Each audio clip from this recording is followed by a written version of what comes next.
In today's video, I'm going to teach you how to password protect GoHighLevel pages and websites. We're going to walk through the entire process step by step. So by the end of this video, you'll be able to lock down any page you want and only allow access to people who have your password.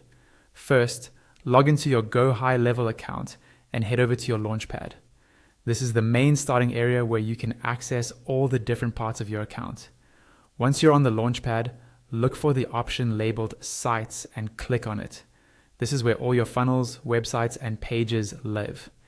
Inside the Sites area, click on Websites. Here, you'll see a list of all the websites you've created in GoHighLevel. Find the specific website or page that you want to password protect, and click on it to open up its settings and pages. Once you've selected the site, look for the page you want to lock and click on Edit. This will open the page builder so you can add the password protection code directly to the page. Inside the page builder, you'll see a plus icon, usually used to add new elements to your page. Go ahead and click on that plus icon. A panel will open showing different types of elements you can add. Scroll down until you find the custom section and look for the code element. Click and drag that code element onto your page.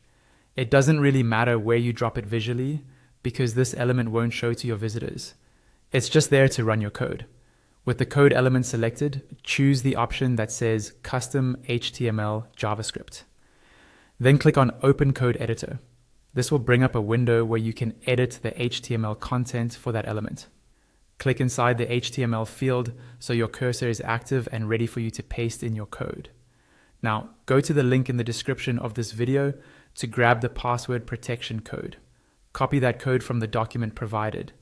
Once you've done that, come back to your GoHighLevel page builder, make sure you're still in the HTML field, and paste the code you just copied. After the code is in place, the last step is simple. Click on Save. This will save your page with the new custom code, and your GoHighLevel page or website will now be protected by a password.